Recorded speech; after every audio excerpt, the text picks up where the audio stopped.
अस्सलामु अलैकुम वरहमतुल्लाह। अल्हम्दुलिल्लाहि रब्बिल आलमीन, अस्सलातु वस्सलामु अला सय्यिदिल मुरसलीन व आलिहि त्ताहिरीन व अहलि बैतिही व सहबिही अजमाइन। औज़ु बिल्लाहि मिनश शैतानिर रजीम, बिस्मिल्लाहिर रहमानिर रहीम। या अय्युहल्लज़ीना आमनू ला तरफ़अू अस्वातकुम फ़ौक़ सौतिन नबी। अम्मा बाद,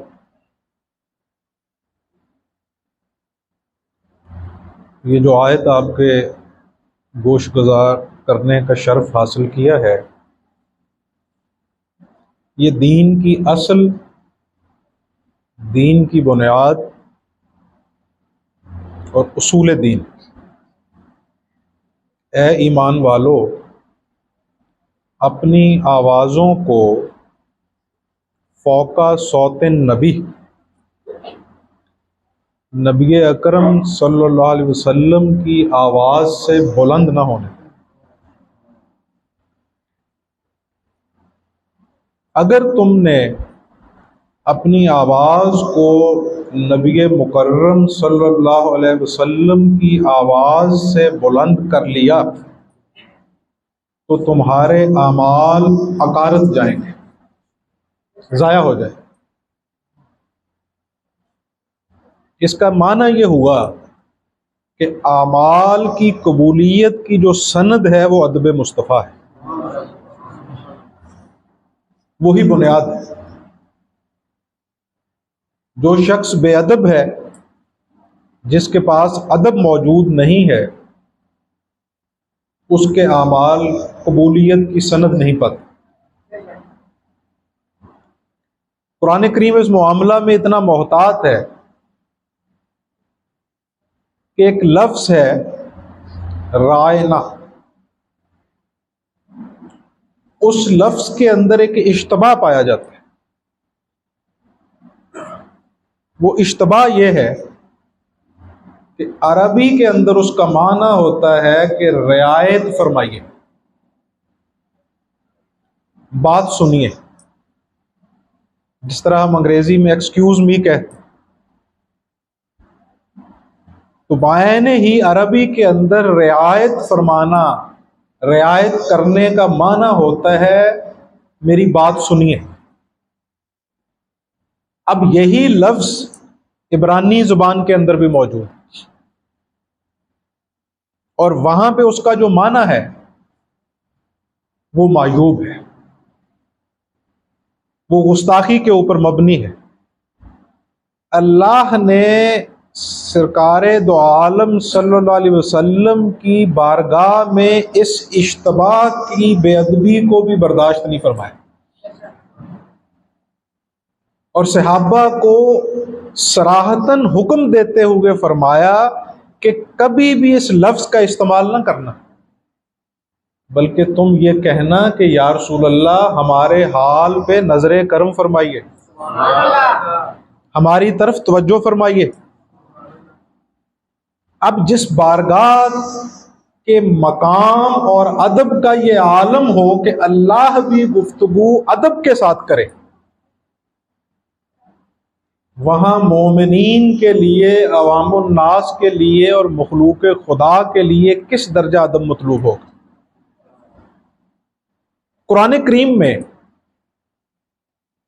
सिर्फ यही आयत नहीं है कि ला तरफ़अू अस्वातकुम फ़ौक़ा सौतिन नबी, बल्कि अल्लाह भी जहां जहां मुखातिब फरमाता है रसूलुल्लाह सल्लल्लाहु अलैहि वसल्लम को, वहां पे अदब के साथ सिफाती अस्मा से मुलक्कब करते हुए, सिफाती अस्मा से मौसूम फरमाते हुए, कहीं या अय्युहल मुज़म्मिल कहा, कहीं मुदस्सिर कहा, कहीं ताहा कहा, कहीं यासीन कहा। सिर्फ वो मौके कि जिस जगह पे सरकारे दो आलम सल्लल्लाहु अलैहि वसल्लम का तज़किरा और आपकी मुखातबत समाजी दायरा कार में थी, अल्लाह ने किसी मौका पे आपको आपका इसमें जाती लेके खिताब नहीं फरमाया। कहीं यायुन नबी कहा है, कहीं रुसल कहा है, कहीं ताहा कहा है, कहीं यासीन कह के मुखातिब किया है, कहीं मुजम्मिल कह के खिताब फरमाया है, और कहीं मुदस्सिर कह के मुखातिबत फरमाई। वो मौके कि जिन जगहों पे जाती इस्म का लेना जरूरी था, मसलन मोहम्मद सल्लल्लाहु अलैहि वसल्लम तुम में से मर्दों में से किसी के बाप नहीं, वहां चूंकि समाजी मामला ज़ेरे बहस है, क्योंकि सिफात इश्तबा पैदा करती हैं। जोहला उसके दो मानी अखज़ कर सकते हैं कि हो सकता है इससे मुराद कोई और हो। चुनांचे जिस जगह पे समाजी मामला ज़ेरे बहस है, आपके निकाह का मामला ज़ेरे बहस है, वहां पे इसमें जाती से मुखातब फरमाए। वरना उस बारगाह का ये आलम है कि अल्लाह भी खिताब फरमाते हुए अदब को मलहूज रखते हैं। हालांकि मोमिनीन के ये ईमान का हिस्सा ही नहीं बल्कि बुनियाद है कि बाद अज खुदा बुजुर्ग तो एक किस्सा मुख्तसर, वो बारगाह अलूहियत है, वो इलाहुकुम इलाहुम वाहिद की बारगाह है। इसके बावजूद वो ज़ात वहदहू ला शरीक भी अगर खिताब फरमाती है तो सिफाती अस्मा के साथ, अदब के साथ, और सहाबा को वो कहती है। यानी ये खिताब देखिए मुनाफिकीन को नहीं है। आज जो हम बात करते हैं इश्क मुस्तफ़ा की, अदब मुस्तफ़ा की, और हम कहते हैं कि ईमान का मरकज और महवर अमाल नहीं है, अमाल का अपना दर्जा है, लेकिन वो फुरुआत में है। यही आयत से मुस्तंबित होता है ये नजरिया और अकीदा, अमाल नहीं, क्योंकि ला तरफा अस्वातकुम फौका सौते नबी या अय्युहल मुनाफिकून या अय्युहल काफिरून या अय्युहल मुशरिकीन। क्या यहां से आयत शुरू हो रही है? या अय्युहल लज़ीना आमनू ला तरफा अस्वातकुम फौका सौते नबी, ये तो खिताब ही ईमान वालों से। इसका माना यह है कि ईमान का मरकज और महवर अमाले साले नहीं है, उनका अपना मकाम है। अमाले साले जो हैं उनकी अपनी हैसियत है। ईमान का मरकज और महवर अदब मुस्तफ़ा है, इश्क मुस्तफ़ा है। यह हदीस असह तरीन है, मुत्फिकुन अलैह है। तमाम मुहद्दिसीन ने इसको दर्ज किया है जा बजा। सरकार दो आलम सल्लल्लाहु अलैहि वसल्लम ने इरशाद फरमाया, इसके कई तुरक हैं, मुतअद्दिद रावी हैं, मफहूमन में आपके गोश गुजार कर। हजरत उमर रजी अल्लाह ताला अन्हो से आपने इरशाद फरमाया कि उमर, तुम अपनी जान से बढ़ के मुझसे मोहब्बत करते हो। हजरत उमर ने अर्ज किया कि या रसूल अल्लाह, मैं अपने घर बार से बढ़ के आपसे मोहब्बत करता हूँ, अपने बीवी बच्चों से आपके साथ बढ़ के मोहब्बत करता हूँ। आपने फरमाया तुम्हारा ईमान मुकम्मल नहीं हुआ। फिर एक मौका पे आपने इरशाद फरमाया कि उमर, क्या तू अपनी जान से बढ़ के मुझसे मोहब्बत करते हो? हजरत उमर ने अर्ज किया कि या रसूल अल्लाह, अब मैं अपनी जान से बढ़ के आपसे मोहब्बत करता हूँ। आपने फरमाया अब तुम्हारा ईमान मुकम्मल। अब हदीस का मतन सुनिए। आपने फरमाया किसी शख्स का उस वक्त तक ईमान मुकम्मल नहीं होता। अब इस हदीस से भी ये सवाल है कि ईमान कहते किसे हैं? ये जो सूफिया की रवायत है, ये जो आइमा मुतकद्दिमीन की रवायत है, ये अपनी जिंदगियां उन्होंने सर्फ कर दी इस नजरिया के लिए कि अदब मुस्तफ़ा पैदा करो, मोहब्बत मुस्तफ़ा पैदा करो, इश्क मुस्तफ़ा पैदा करो। दीन सारा है ही इश्क मुस्तफ़ा का नाम है। वो हवा से उन्होंने मुतखलक नहीं किए ये नजरियात। रसूलुल्लाह सल्लल्लाहु अलैहि वसल्लम ने फरमाया, वो अपनी जगह पे, हाफिज शराजी फरमाते हैं या मौलाना जामी फरमाते हैं या शेख सादी फरमाते हैं कि हर मर्तबा वजूद हुक्म दारत गर फ़र्क मरातिब न कुनी जिंदगी की, हर मर्तबे का जुदा मकाम है। हम नमाज की कब नफ़ी करते हैं? हम नमाज जुमा के इज्तिमा में ही तो बैठे हुए हैं। अगर हम नफ़ी करते होते तो ये इज्तिमा इनाकात पजीर क्यों होता? नमाज की फर्जियत के तो हम कायल हैं, लेकिन हम ये कहते हैं कि नमाज का अपना मकाम है, साहिब नमाज का अपना मकाम, नमाज की अपनी हैसियत है। लेकिन इकबाल कहते हैं तेरा शौक गर न हो मेरी नमाज का इमाम, मेरा क़याम भी हिजाब, मेरा सुजूद भी हिजाब। वो जो साहिब नमाज है, जिसकी अदाओं को कॉपी करने का नाम नमाज।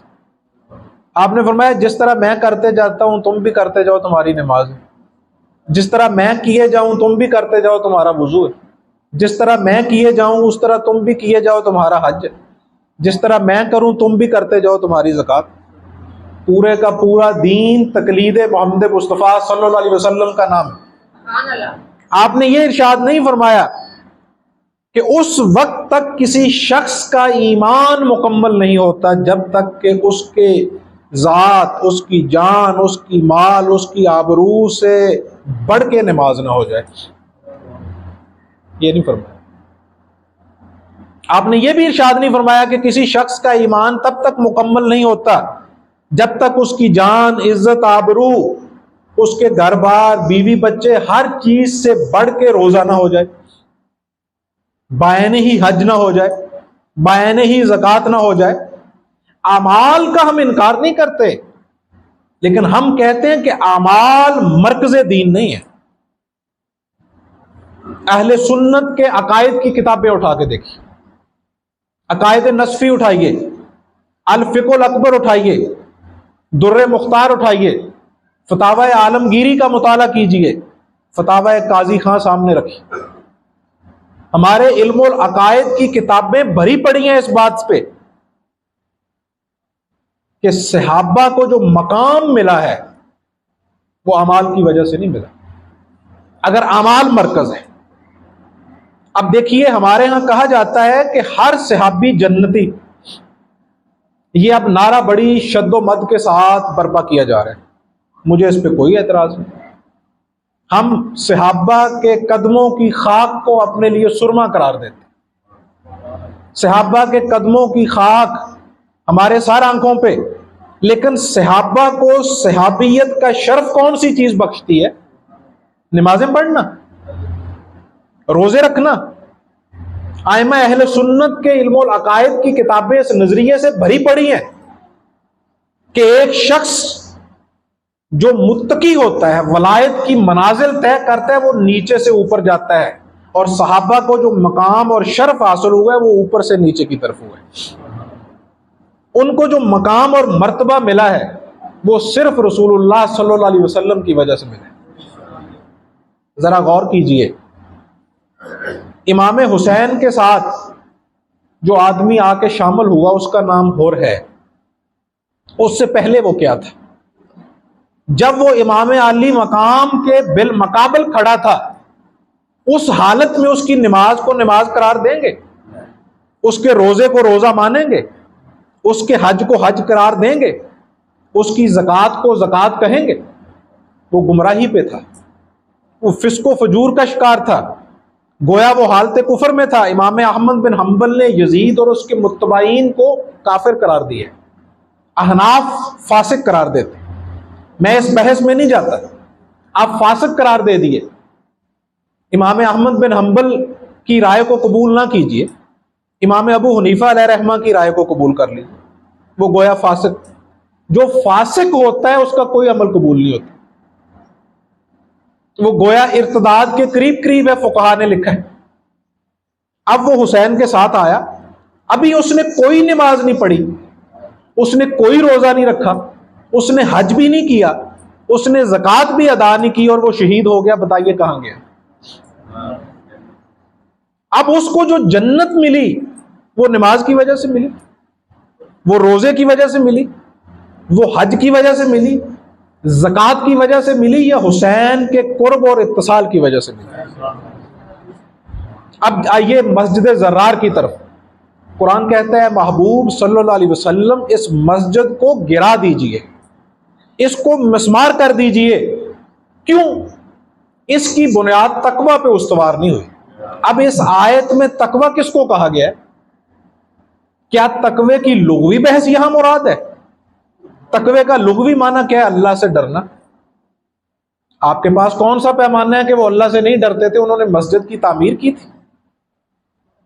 वहां पे तकवा जो है उससे मुराद अदब मुस्तफ़ा है और वफाए मुस्तफ़ा है और इश्क़ मुस्तफ़ा है, क्योंकि उन्होंने मुस्तफ़ा की तरफ से रुख मोड़ के मस्जिद बनाई थी और अल्लाह ने उस मस्जिद को मस्जिद तस्लीम नहीं की। फरमाया वो मस्जिद ही नहीं है जिसमें रसूलुल्लाह सल्लल्लाहु अलैहि वसल्लम की तरफ रुख ना हो, तेरा शौक ना हो, घर मेरी नमाज का इमाम, मेरा क्याम भी हिजाब, मेरा सुजूद भी हिजाब। दीन का मरकज नमाज नहीं है, दीन का मरकज अदब मुस्तफ़ा है। उस मस्जिद को कबूल नहीं किया गया। हर सहाबी जन्नती, हमें यह नारा कबूल है सार आंखों पे। बिस्मिल्लाह। मुझे बताइए अब्दुल्ला अल हम्मार के मुतल्लिक क्या राय रखेंगे? सुना है अब्दुल्ला अल हम्मार का नाम? इमाम बुखारी ने तज़किरा किया है अब्दुल्ला अल हम्मार का, यह भी सहाबी है। अब अब्दुल्ला अल हम्मार जन्नती है या जहन्नुमी है? ये मुफ्तियाने ज़ाहिर परस्त बताएं, हमें आगाह फरमाएं कि अब्दुल्ला अल हम्मार के मुतल्लिक आप क्या राय रखते हैं? मैं तो ये कहता हूं कि मुशाजरात सहाबा पे सबूत अख्तियार किया जाए। यही आइमा अहले सुन्नत का मशरब है, यही उनका मनहज है। मेरा भी यही है, सूफिया का भी यही है, अली हजवेरी का भी यही है, मोइनुद्दीन अजमेरी का भी यही, शेखुल मुशाइख सैयद अब्दुल कादिर जिलानी का भी यही। हम तो सहाबा के इख्तलाफात को हवा नहीं देते, मुशाजरात सहाबा पे खामोशी इख्तियार करते हैं। लेकिन हर सहाबी जन्नती जो है, हर सहाबी नबी जो जन्नती है, वो किस बुनियाद पे है?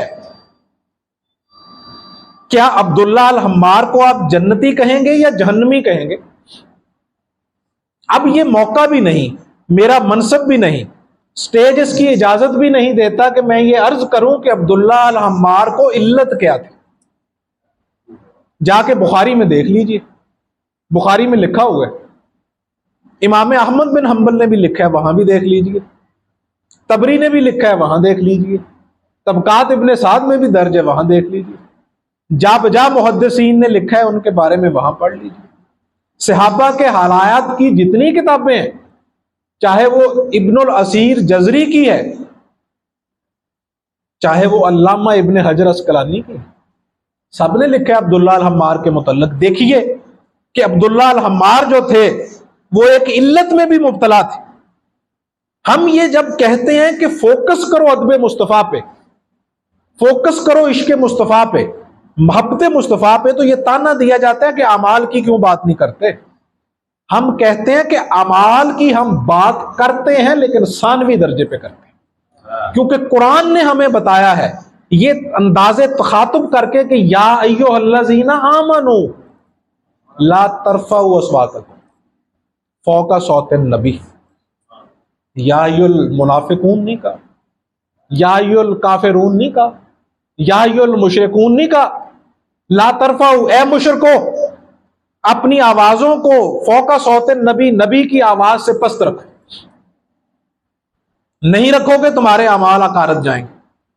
ए मुनाफिको, तुम नबी की आवाज से अपनी आवाज को पस्त रखो वरना तुम्हारे अमाल अकारत जाएंगे। ए काफिरो, तुम अपनी आवाजों को नबी की आवाज से पस्त रखो वरना तुम्हारे अमाल अकारत जाएंगे। और ये तो खिताब ही या अय्युहल्लज़ीना आमनू है, ए ईमान वालो।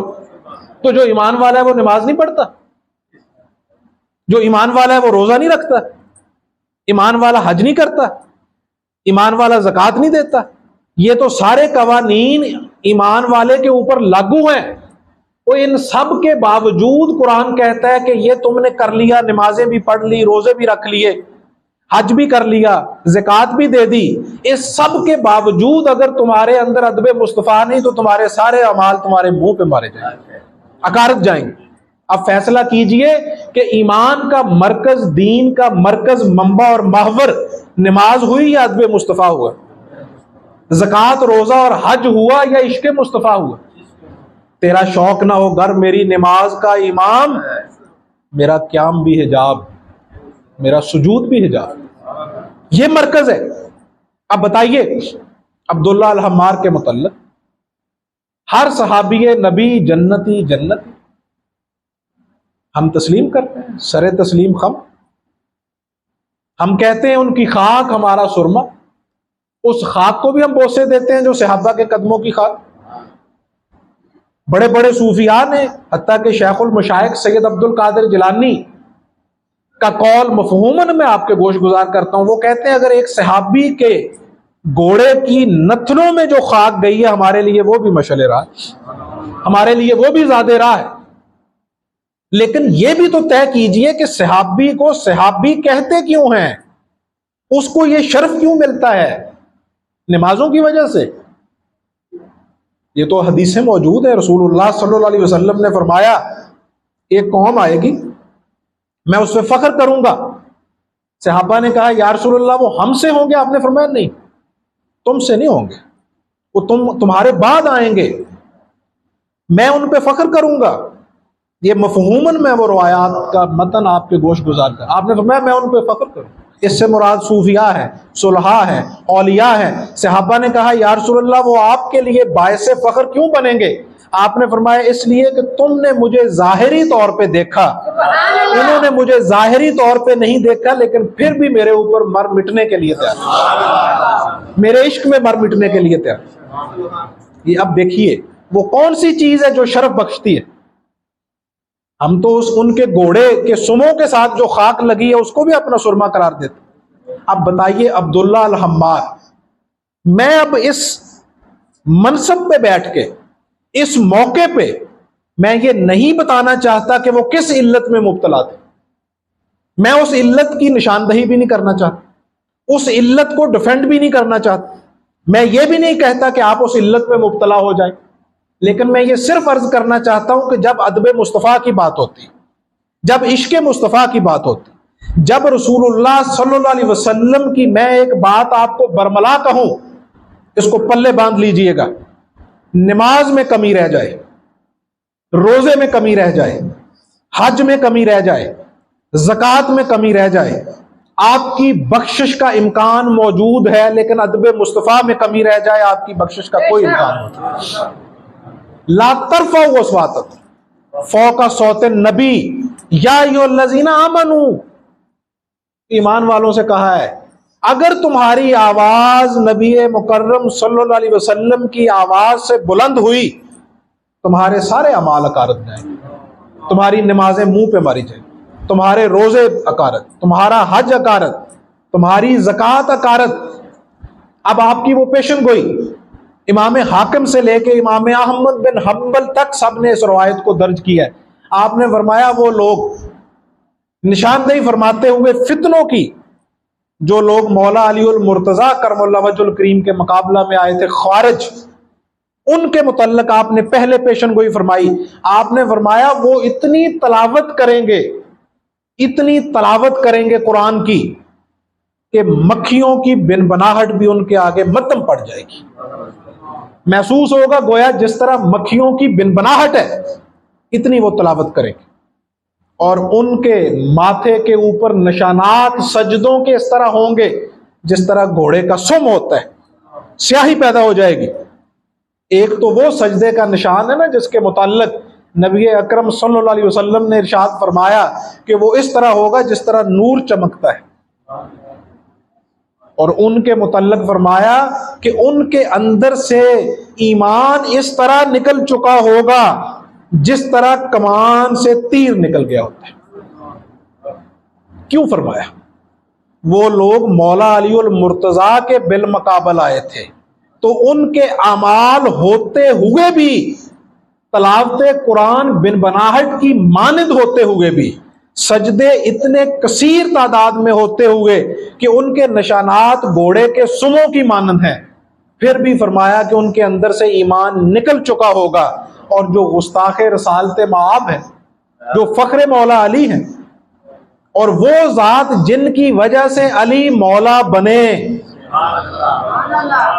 जिनकी वजह से हुसैन हुसैन बने, वो तो अहलुल बैत का मकाम है। और ये साहिबे बैत है, वो अहलुल बैत है, घर वाले, और ये घर का मालिक है। अब मैं उस इल्लत की निशानदही नहीं करता, मैं सिर्फ अजराह तज़किरा निशानदही करते हुए इशारतन आगे गुजरता हूं। अब उस शख्स को, यानी हमें यह कहा जाता है ना कि आप अमाल पे बात कम कर, इश्क़ मुस्तफ़ा, वो इश्क़ मुस्तफ़ा कैसा, अदब मुस्तफ़ा कैसा? मैं कहता हूं नमाज में कमी है, ज़कात में कमी है, आपके किरदार में कमी है, तो फिर मुझे वो कौल याद आता है, ये कौल अल्लाह के एक वली का है। वलायत की जहां पे इंतहा होती है वहां से नबूवत की इब्तिदा होती है, और जहां से हर चीज की इंतहा होती है वहां से मकाम मुस्तफ़ा की इब्तिदा होती है। शेख अब्दुल कादिर जिलानी अलैहिर्रहमा से किसी ने कहा कि हजरत आपके तो बेशुमार मुरीद हैं, क़यामत तक बेशुमार मुरीद होंगे, अच्छे भी होंगे बुरे भी होंगे, साहिब किरदार भी होंगे बद किरदार भी होंगे, तो बद किरदारों का क्या बनेगा? शेख ने फरमाया बफजल ताला, अल्लाह के इज़न से, क्योंकि इमाम बुखारी ने इस रवायत को लिखा है कि कुर्ब नवाफिल का वो मकाम, मकाम विसाल, मकाम इत्तसाल, मकाम फना फिल्ला, जिसमें रूमी फरमाते हैं गुफ्ता ऊ गुफ्ता अल्लाह बवद, गर्चे अज हलकूम अब्दुल्लाह बवद, के अल्लाह उसकी जुबान बन जाता है जिससे वो बोलता, फिर वो नहीं बोलता। आपने फरमाया जो अच्छे मुरीद हैं वो मेरे लिए हैं, और जो बुरे मुरीद हैं मैं उनके लिए हूं।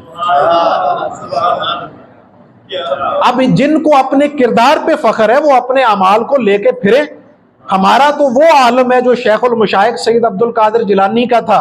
जब इब्लीस ने आपको मुखातब करते हुए फरमाया, कहा ना कि अब्दुल कादिर मैं तेरा रब मुखातब हूं, तो आपने लाहौल पढ़ी, आपने फरमाया कि मेरा रब नहीं हो सकता ये। उसने कहा कि आज मैंने तुझ पे हर हराम को हलाल कर दिया। आपने फरमाया हराम तो हलाल मोहम्मद मुस्तफ़ा सल्लल्लाहु अलैहि वसल्लम पे भी नहीं हुआ, मुझ पे किस तरह हो सकता है? उसने कहा कि अब्दुल कादिर तू अपने इल्म के जोर पे बच गया, तुझसे पहले मैं 70 अख्ताब गुमराह कर चुका हूं। आपने फरमाया नहीं, मैं अपने इल्म के जोर पे नहीं बख्शा गया, मैं अपने इल्म के जोर पे नहीं बचा, मैं अल्लाह के फजल के जोर पे बचा। मैं कहता हूं और सराहत से कहता हूं, जिनको अपने अमाल पे फख्र है वो अल्लाह के अदल की तकड़ी में अपने अमाल को जरा डाल के तो देखें, लग पता जाएगा। अल्लाह के अदल की तकड़ी तो वो है जहां अंबिया भी कांपते हैं, जहां औलिया भी कांपते हैं और पसीना आता है। हमारे पास तो सिर्फ एक ही रास्ता है, और वो यही रास्ता है कि हम तो मोहब्बत मुस्तफ़ा सल्लल्लाहु अलैहि वसल्लम के वसीले को पेश करेंगे, इश्क़ मुस्तफ़ा की तकड़ी में डाल लेंगे अपने आप। और ये जो शफात है ये किस लिए है? वो रहीम व करीम किस लिए है? वो करम किस पे करेगा? अगर अमाल में कमी रह जाएगी तो गुंजाइश है, अदब मुस्तफ़ा में कमी रह गई तो कोई गुंजाइश नहीं, कोई रास्ता नहीं है, कोई और दरवाजा नहीं है फिर जिसको खटखटाया जा सके। ये जो अल्लाह कुरान में कहता है कि ए महबूब सल्लल्लाहु अलैहि वसल्लम मुनाफिक के लिए दुआए मगफरत न करें, ये कहते हैं कि अल्लाह ने तो अपने नबी की भी नहीं सुनी। तो मैं कहता हूं अहमको, जो मुनाफिक की दुआए मगफरत से मना किया है ये भी तो अदब मुस्तफ़ा की वजह से है। अल्लाह ने इसीलिए तो कहा कि ए महबूब इसके लिए दुआए मगफरत मत कीजिए, ये आपका गुस्ताख है, ये इस काबिल नहीं कि इसकी मैं मगफरत करूं। और मना क्यों किया?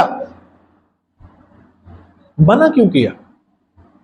मना इसलिए किया कि ए महबूब आप मेरे महबूब हैं, और महबूब का कहा हुआ फिर रद्द नहीं किया जा सकता।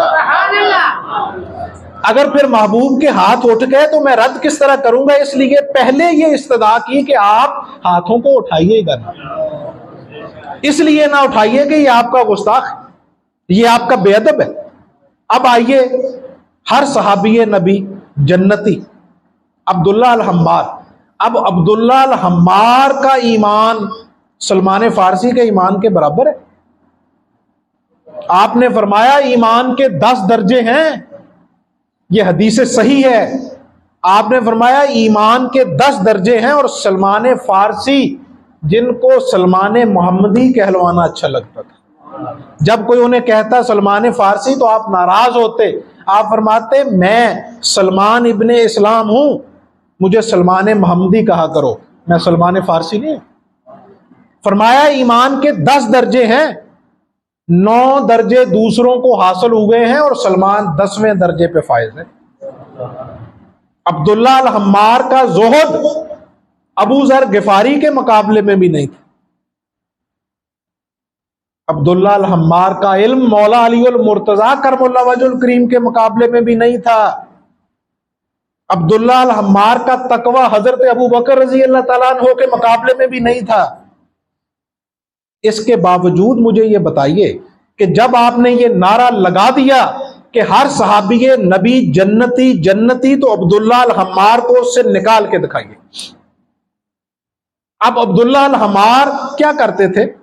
वो बहुत मुत्तकी थे, वो सारी रात नवाफिल अदा करते थे, उन्होंने कोई नफली नमाज नहीं छोड़ी थी, वो नफली रोजे भी रखते थे, वो उम्रे भी बेशुमार करते थे, उनमें इनमें से कोई खुसूसियत भी नहीं पाई जाती थी, बल्कि वो तो एक ऐसी इल्लत में मुब्तला थे जिस इल्लत में मुब्तला शख्स को वली अल्लाह तो दूर की बात, आम मोमिने कामिल समझने में भी दिक्कत है, बहुत बड़ी दिक्कत दरपेश है।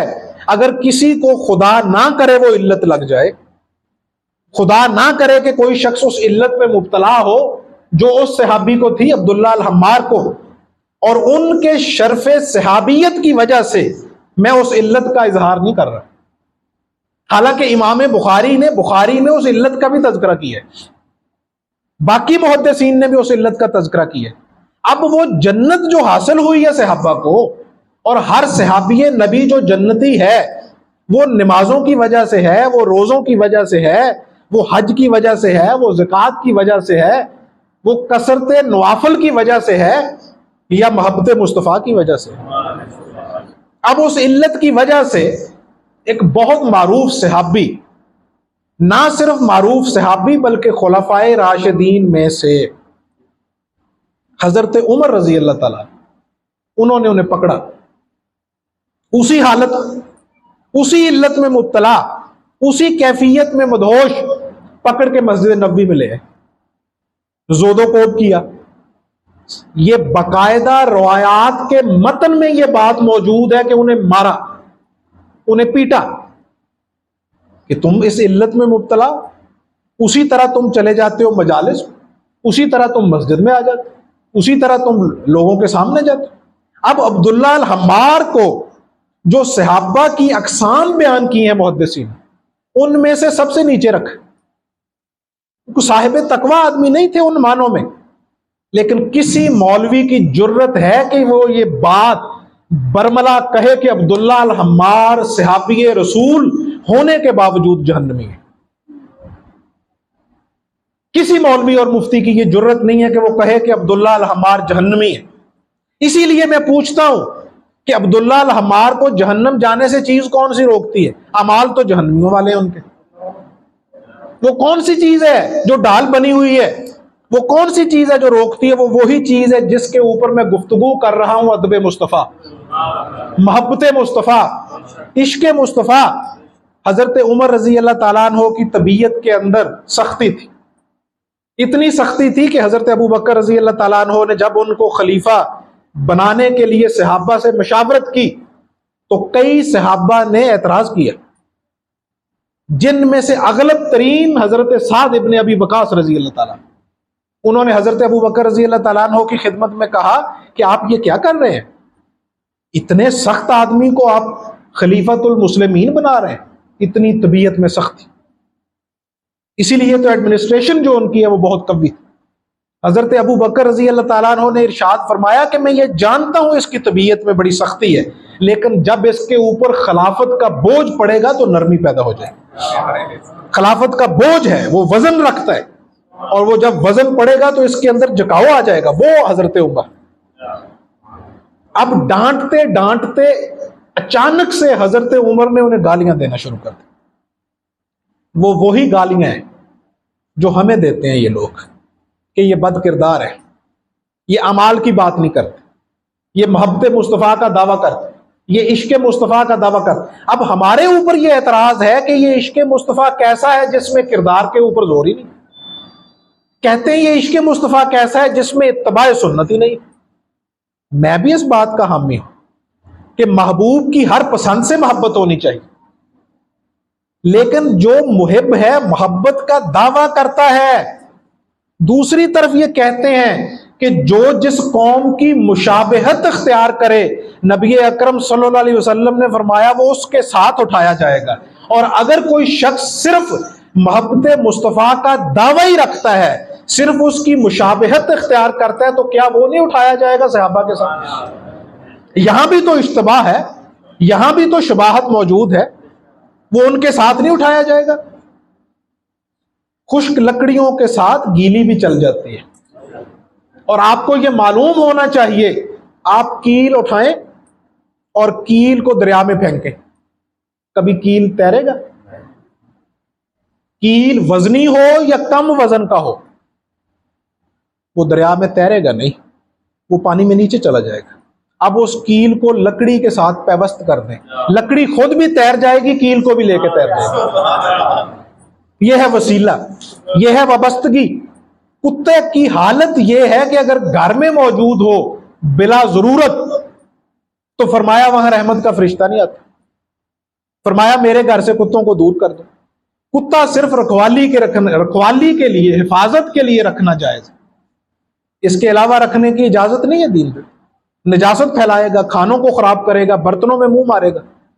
और ये तो अतहुरो निस्फुल ईमान, अशतरो निस्फुल ईमान। तो अतहुरो निस्फुल ईमान, जो दीन तकाजा करता है कि तहारत जो है वो निस्फ ईमान है। अतहुरो शतरुल ईमान, तहारत ईमान की शर्त है।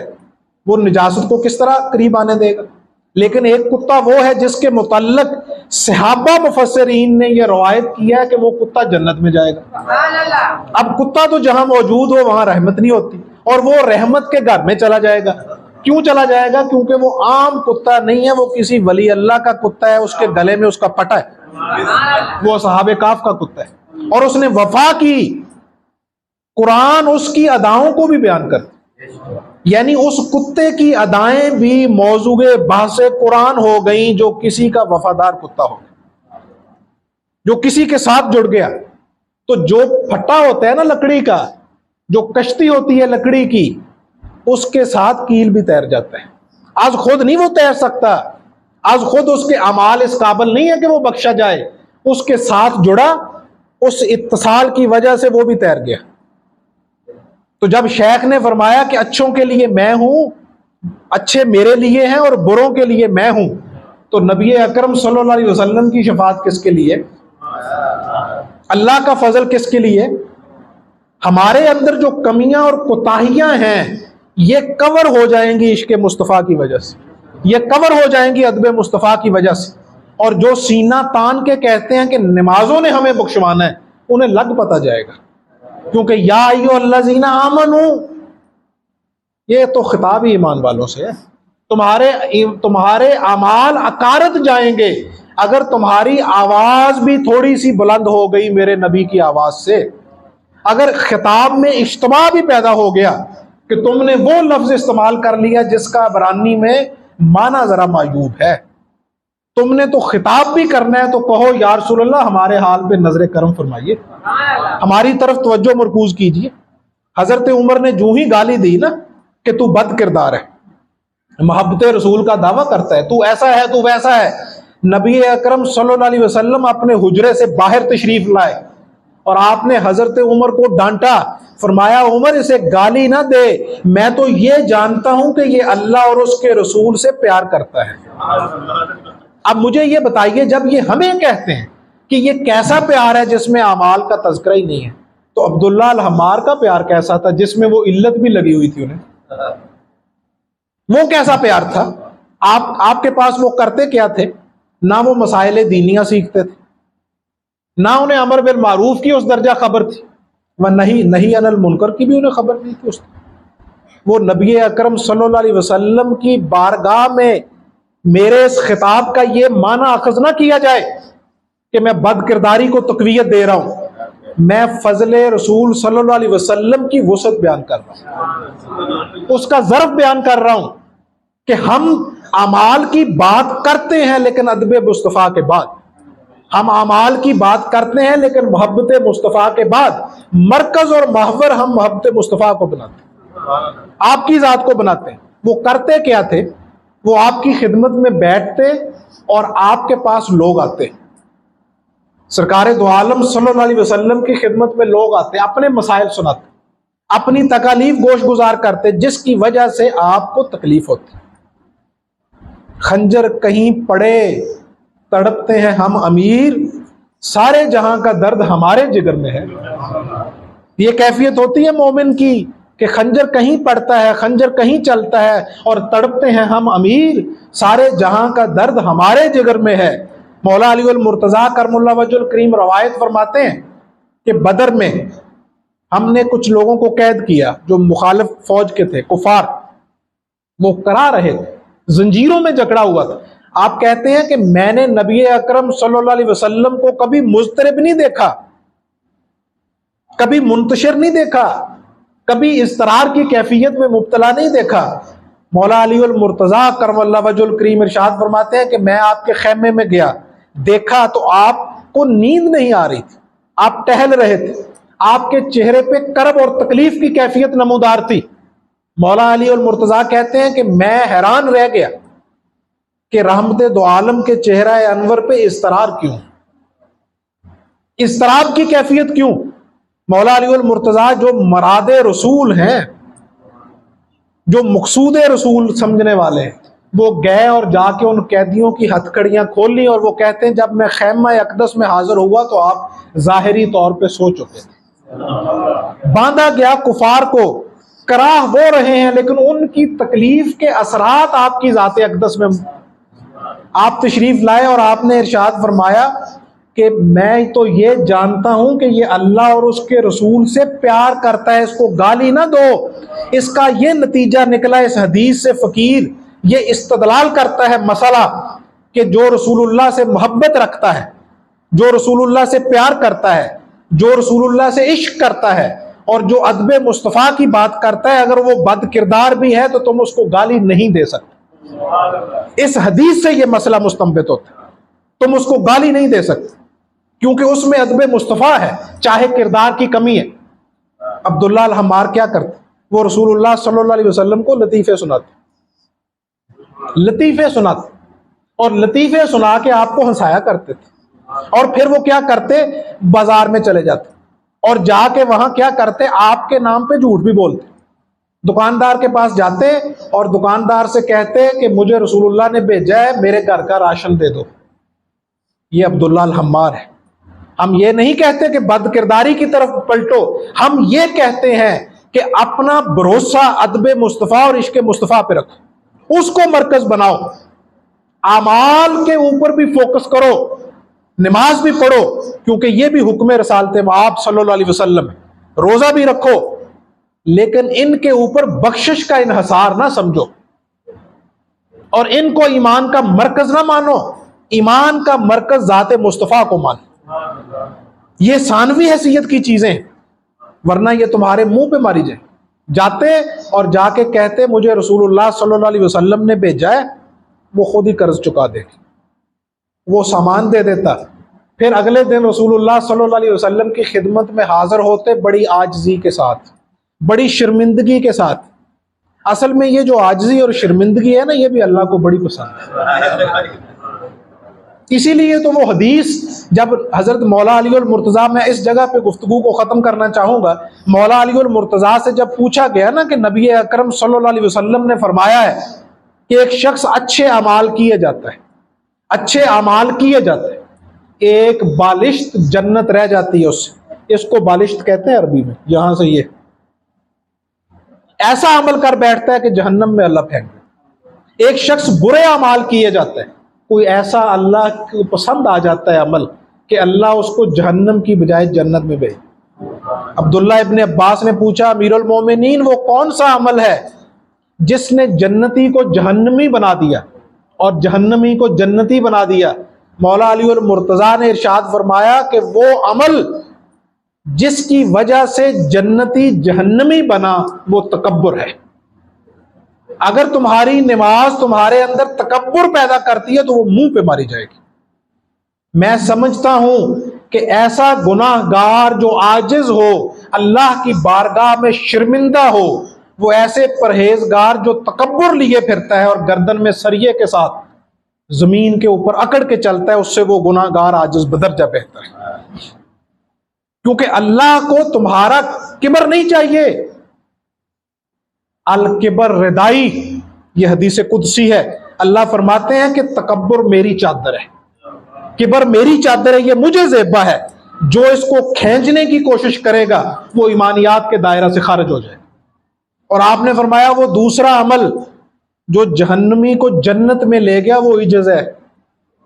वो गुनाहगार, अगर कोई शख्स ऐसा गुनाहगार है कि गुनाह के बाद उसकी आंखों से आंसू रवा है, और ऐसा परहेजगार है जो इबादत करके अकड़ रहा है, तो मैं समझता हूं कि उस गुनाहगार के वो जो आंसू हैं वो उसके गुनाह को बहा के ले जाएंगे, इस तरह जिस तरह तेजदार बारिश हर चीज को बहा के ले जाए। अब वो शर्मिंदगी के साथ आपकी खिदमत में हाजिर होते और आके अर्ज करते, या रसूलल्लाह आपने मेरा कर्ज अदा करना है। आप मुस्कुराते और आप फरमाते, हाँ मैं हमेशा तुम्हारा कर्जदार रहता, मैंने वाकयातन तुम्हारा कर्ज अदा करना है। फिर आप सहाबा से फरमाते कि ये लो थैली दरहम दीनार की और जाके इसका कर्ज अदा करके दो। एक वो रसूलुल्लाह को मकरूज करने वाला शख्स, आपको लतीफे सुना के हंसाने वाली शख्सियत, और एक इतनी बड़ी इल्लत में मुब्तला, इसके बावजूद कोई मौलवी जुर्रत नहीं कर सकता उस सहाबी को लिख के दे के वो जहन्नमी है। हर सहाबी नबी जन्नती जन्नत, और हर सहाबी नबी जन्नती नमाजों की वजह से नहीं है, रोजों की वजह से नहीं है। सहाबा ने नमाज जुमा कितना अरसा पढ़ी है? कमो बेश 9 साल, ज्यादा से ज्यादा 10 साल। नमाज जुमा कब फर्ज हुई थी? मदीना में। नमाज बाजमात कब फर्ज हुई थी?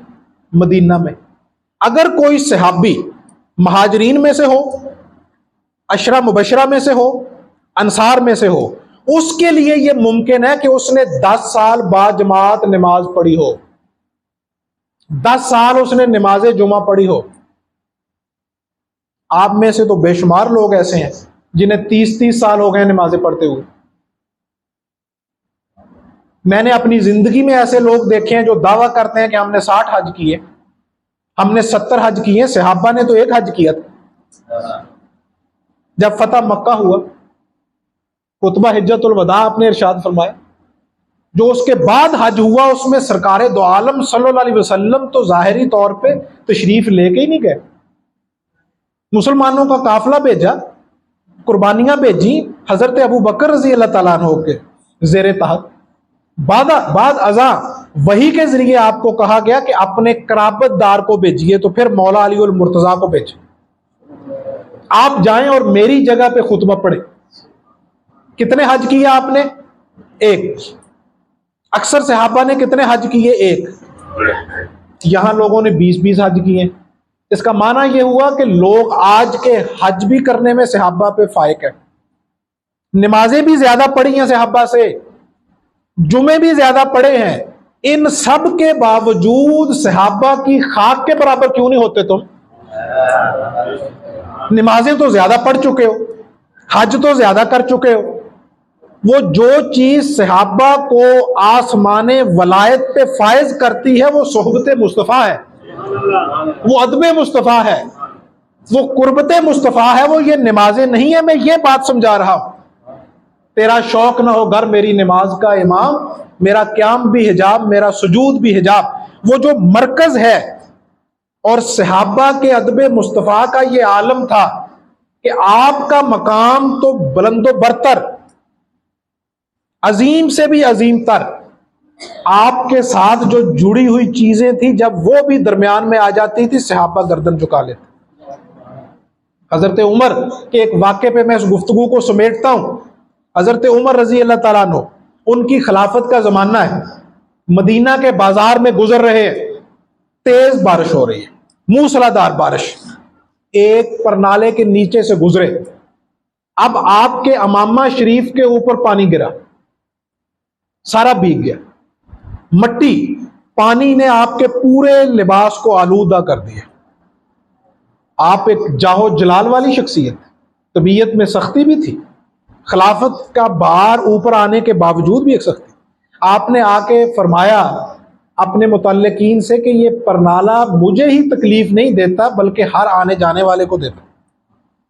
आज मेरे ऊपर इसका पानी गिरा है, कल किसी और के ऊपर गिरेगा।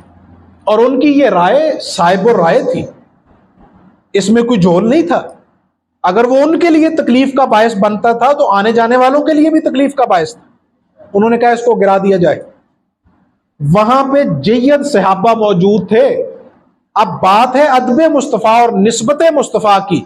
सहाबा ने हजरत उमर की शख्सियत भी नहीं देखी कि ये खलीफतुल मुस्लिमीन है, खलीफा राशिद है। सहाबा खड़े हुए और कहा, ए उमर अमीरुल मोमिनीन, आपको मालूम है ये परनाला किसके घर पे है? हजरत उमर ने कहा मैं नहीं जानता।